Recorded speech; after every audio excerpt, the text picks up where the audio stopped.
Alex, must you begin every single video with you drinking something?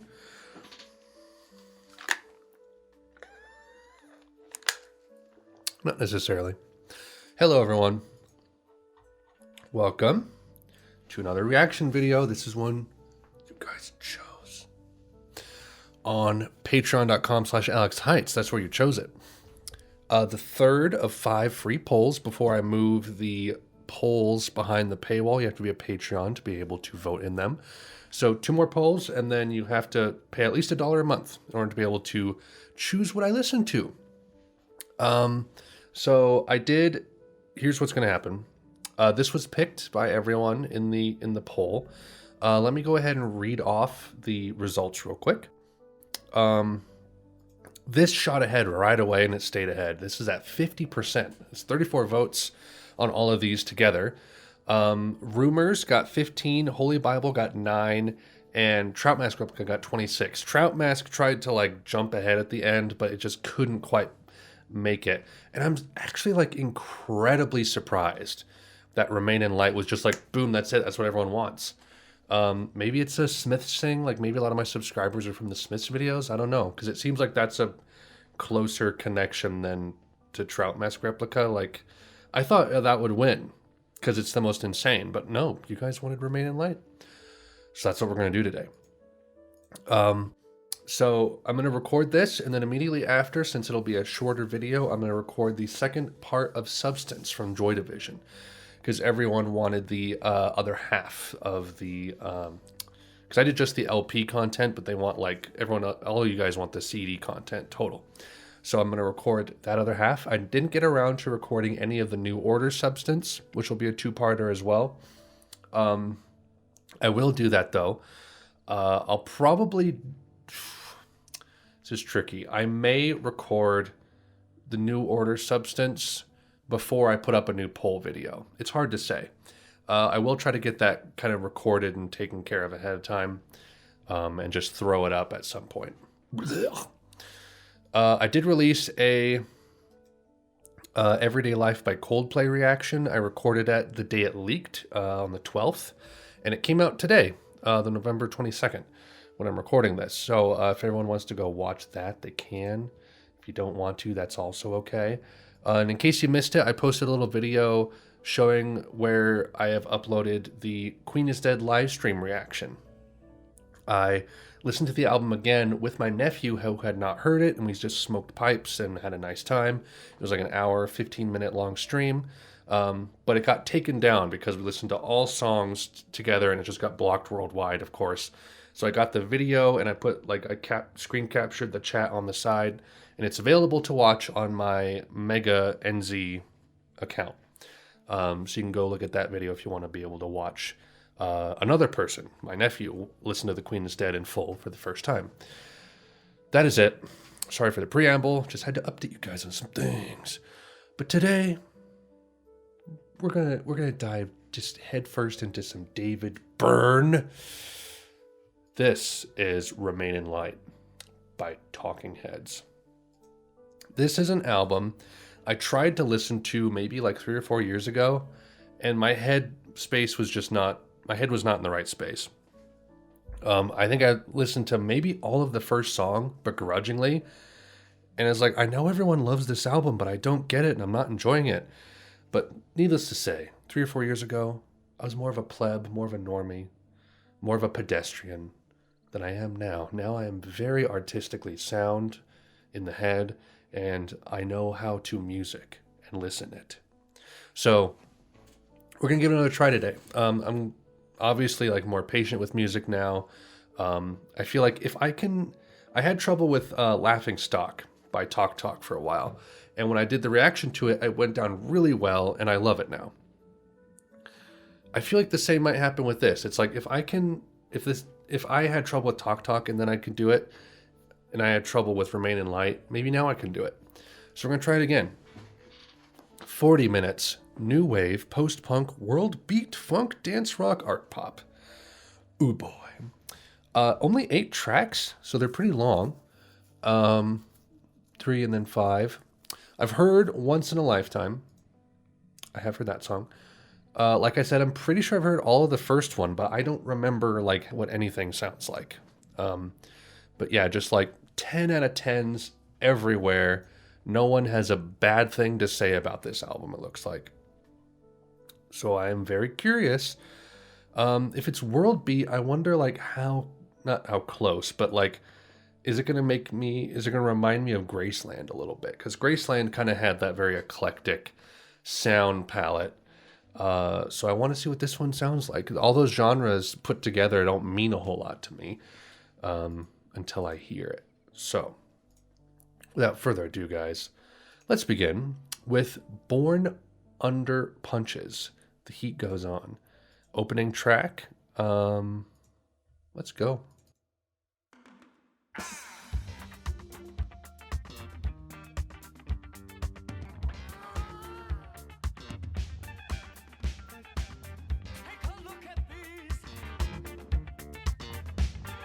A very distinct slappy bass. Funky, funky. You know, the Talking Heads text above the photo, the A's are upside down. If they fixed the A's, the cover would be fine. There would be no other problems. But it's too late now.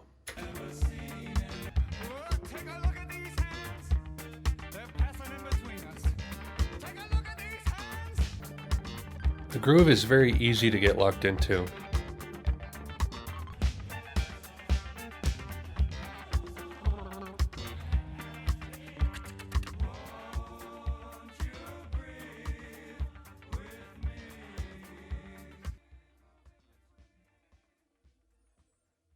It seems like a 5 or a 6 minute snippet of a song that just lasts forever, and we got like just the tail beginning of the just the beginning segment of the whole thing. It's like you didn't feel like it was done; it had more to do. This is really bizarre because that does not seem familiar whatsoever. But I know that I listened to the first track or at least part of it, and that went down way easier than what I remember me trying to do this album for the first time did. Also, freaking Brian Eno. My first exposure to him was probably Viva La Vida, and then MX, two Coldplay albums. Which is probably a lot of people's first introduction to him, is him producing like a more mainstream record.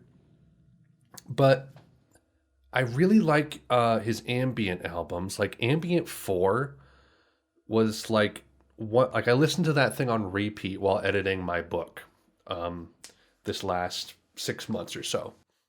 And then I've loved Ambient 1 a lot for a couple years.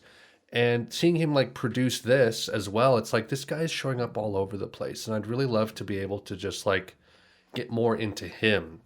Because I've heard, what is it, The Big Ship? Someone recommended that song to me in one of my live streams on here. And I love that song. So it's like, I'd love to get more into his music and also kind of see like his producing trajectory, because he's all over the place.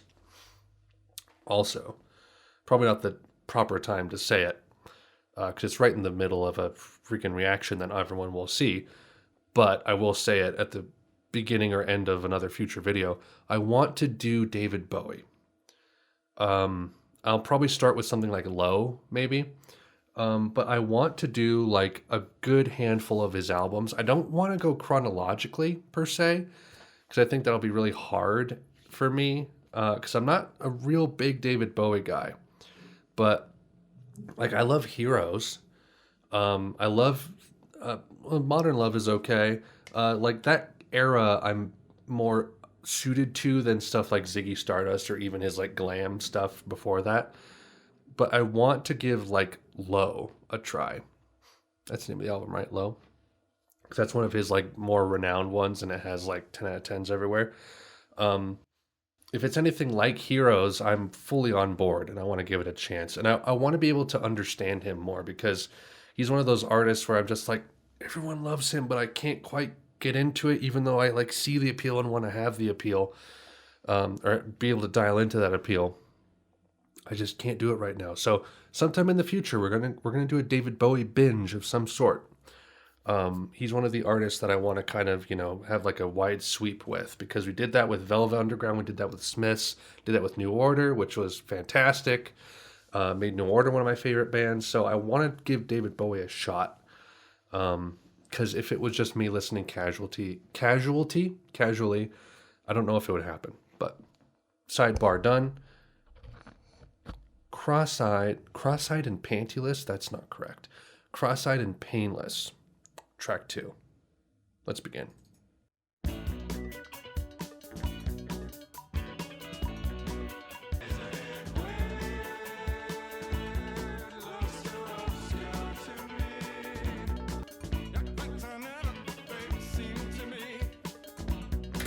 The grooves on these songs seem like they're composed from like 5 different small snippets kind of put together, where it's just like drums, bass, guitar, and then random like string sample. And it's like that's the groove. And it's just like it's really like frenetic, but also kinetic, and it just like keeps you moving forward, but it keeps the music fresh too, because it's like constantly something different. And it almost makes you feel like David Byrne in the Once in a Lifetime video, where you're just like, oh. It's just like, I'm just so whiplashed by these songs. Not that that's a bad thing. It's just very unique.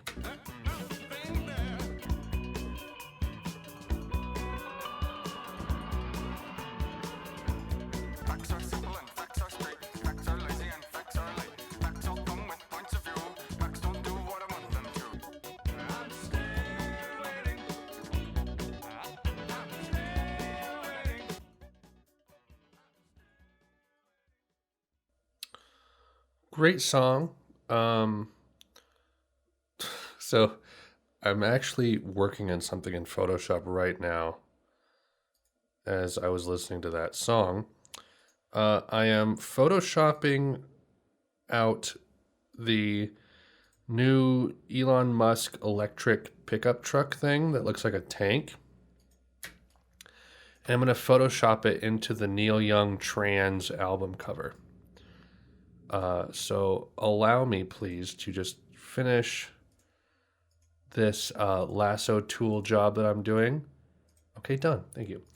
I'm working on very important things, as you can tell. This album is going down so much better than when I first tried it 4 years ago. And that's what I was hoping for, like I said, and it's actually happening. Hard to say which one I like better so far. I think they're both pretty solid songs. So let's just go. Let's just keep on. The Great Curve, and then it will go into Once in a Lifetime, which I've heard before. Oh my gosh.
Also, pretty good. Um, Here, I'll throw up the cover photo that I just made, because as I was listening to this music, it's like, you know what I should do? I should take that truck and put it in the Trans cover. And so I did. But this is not the album we're listening to. Unfortunately, it's the Talking Heads. So what's really bizarre about this experience is that, like I said, I had difficulty several years ago trying to listen to this album, but now it's going down well. but I can't foresee myself listening to this a whole lot in the future. I think this isn't music I can just actively like listen to. It kind of goes down secondhand, sort of like what I talked about with Sweet Trip with Velocity Design Comfort, where it's like I can't fully pay attention to everything that's happening because the songs are progressive. They kind of are. It's either they're very ambient and drony or they're groove based. If they're groove based like this, I have to do the same thing where I kind of like turn off the front part of my brain and like I was doing other things while listening to it and it went down great. If I was just actively sitting there paying attention to every moment, I would have gotten bored.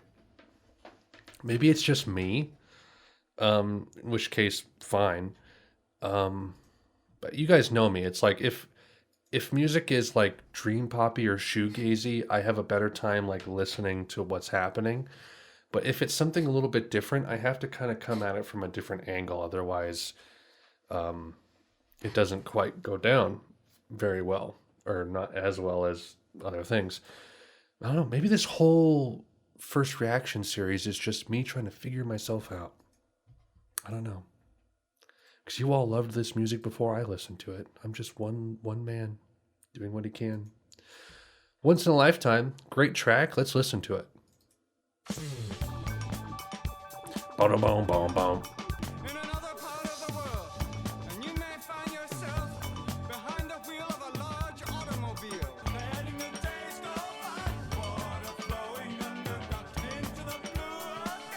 What I really like about this song, and really like most of the music I've heard from the Talking Heads so far, is that there's melody, and it seems like it's almost like you're looking through dimensions at like a pop song, but it's like stuff gets in the way, and it's like when you hear the chorus of this song. Like that's partially what clicked the Talking Heads for me and made me realize I need to go back and try this album again. When you hear the chorus of this song, it's like you can hear a pop song in there and you can kind of like clearly hear like the full kind of saccharine, sweet, very fun and easy to digest version of this song in your head. But just the song itself is like very kind of not muddled, but there's a lot of like bizarre choices in the song that kind of make it much more interesting. So it's like you understand what's happening, but the song is like, okay, you get what's going on, but we're going to do stuff that's going to surprise you still.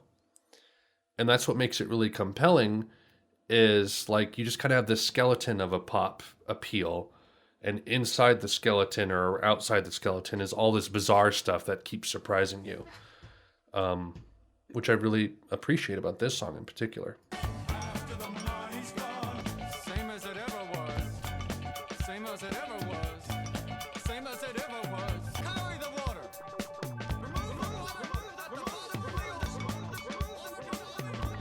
Water flowing underground, same as it ever was, same as it ever was.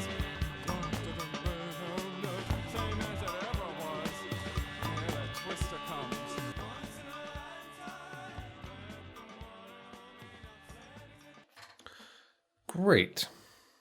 Great song. Very easiest to palette from this album, maybe. We'll see. There's 4 more I need to listen to, so let's keep going.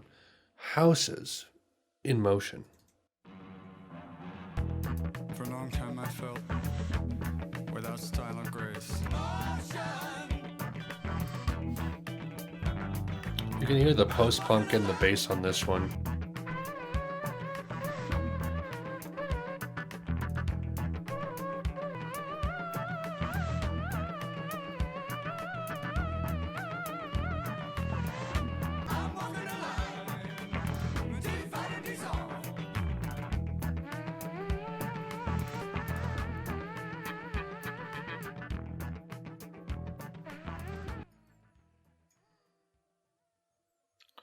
Very interesting. I've said it already, but it's very unique music. And I'm not quite sure like how it makes me feel or what it makes me feel, but it is very engaging as of right now. So, more. Seen and Not Seen. It's a short one.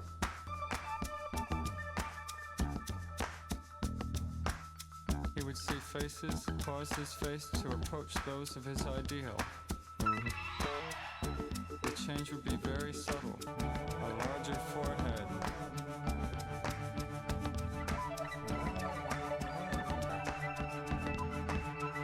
And then change their minds.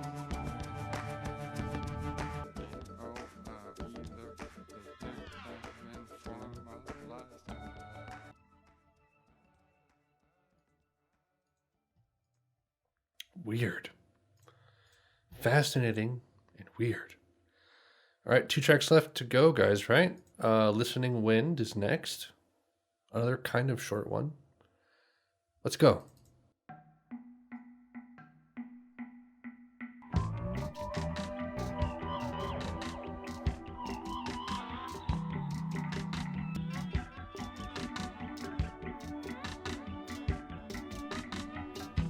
Americans came. He says the foreigners in growing numbers. Mojique holds a package in his quivering hands. The wind in my heart, the dust in my head, drive them away.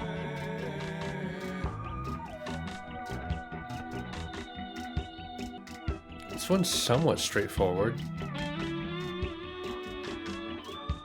Eric Clapton. Mojique plants their vices through the free trade zone. Dust in my head, the wind in my heart, in my head, the dust in my head.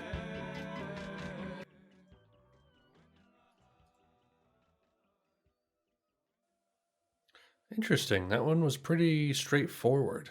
Like it, as straightforward as like Once in a Lifetime. But cool. All right, last one, guys. I can't believe we're pretty much done now. The Overlord.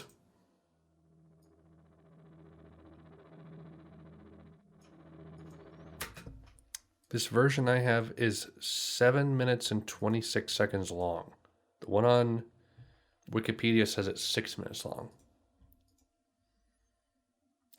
Whatever, let's see. Then again, I have a 2011 version. So I don't know. Is this like a remaster? Yeah, it is it's a reissue remaster. Yes. FLAC files. So whatever. Let's see what we got.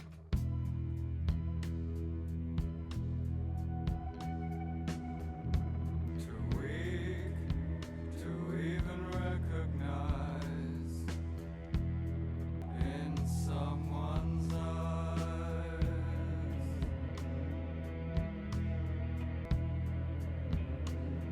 a view to remember.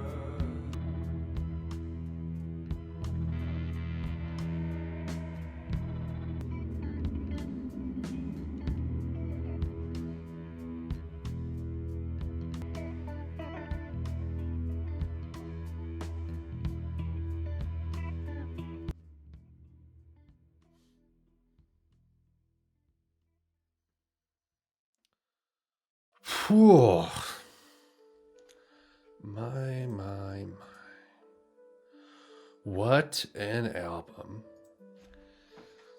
Gosh, this is kind of overwhelming.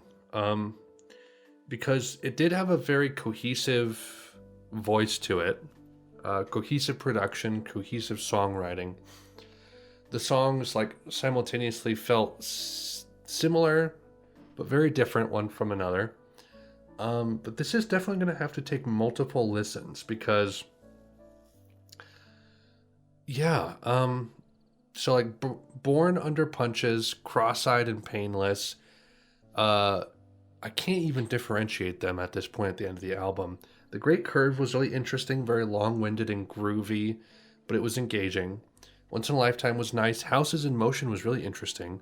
Seen and Not Seen kind of had a similar tone, and I mean that in a very broad sense, to Once in a Lifetime, but it was almost like a darker version. It was very quick.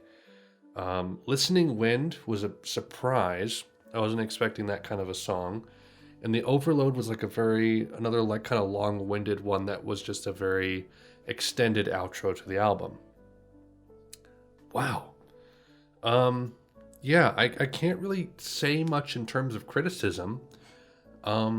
It's a lot to stomach at once. So I'll update you guys in the next reaction, not the Substance Part 2 for Joy Division, because I'm about to record that right now. Maybe I'll throw it into the New Order one, or the album for Pull Number 4 or something, but I'll mention it in a future video. Yeah, really compelling music. It's so all over the place, and it's really dense. It's very dense. It seems like there's a lot of context to this music that I don't know or I haven't figured out yet. So I'm really eager to kind of dive into that. But let me know in the comments like what you guys think of this album, because I can tell that this is another one where people have very detailed and vivid experiences and things to say about this album. I can just feel it. So let me know what you guys think of it, and give me some context as well, because this was a very fascinating listen, but I still feel a little bit lost. So I need to be anchored. That is it. Thank you everyone so much for watching. Again, patreon.com/AlexHeitz. Link is in the description. Go there if you wish to support me. I have 4 patrons right now. Bless you guys. But again, this album was recommended or voted for in my 3rd poll. After the 5th poll, the 6th one will be behind the paywall. If you want access to it, just $1 a month, which is nothing on your guys' end, right? Not to say like give me money. I'm saying that's how you can support me and vote for albums for me to listen to when I do polls, which I'm going to try to do regularly, interspersed with albums I want to do or ones I know I don't need to have voted for per se. I'm going to try to mix them up. I think that's it. I have a song from my album released right now, Persephone. A lot of you guys have listened to it and given really great feedback. 16 likes, 220 views. Thank you everyone so much. I have 1 song left on the album to finish writing. The rest are mostly recorded. Almost all of them are mixed. So I'm going to hopefully get that out by the end of the year, before the year is out, which will be really exciting. The reception on Persephone seems to be really great so far. You guys seem to really like it. And I hope you guys like the rest of the tracks too. It's a work of dream pop, shoegaze, and folk kind of mixed together. And it's kind of my send up to all of that. A little bit of ethereal wave in there too.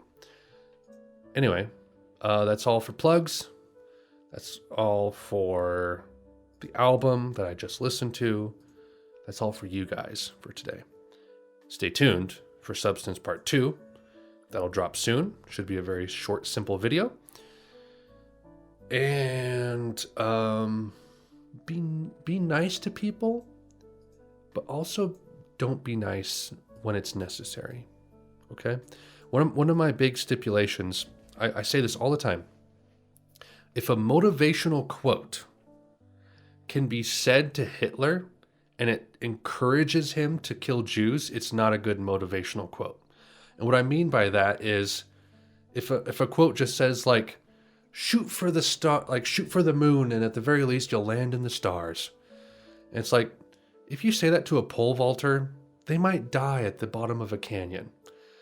You can't just tell people to do what they want to do, because that might not end very well. You know, if you say that to a serial killer, you've just encouraged a serial killer. So you need to be very specific about your motivational things, right? You need to have some actual moral grounding in your motivational quotes. You need to have some deontology to it, okay? Look that word up. I don't know what that had to do with anything, but shoot for the stars, and at least you'll land on the moon. Bye.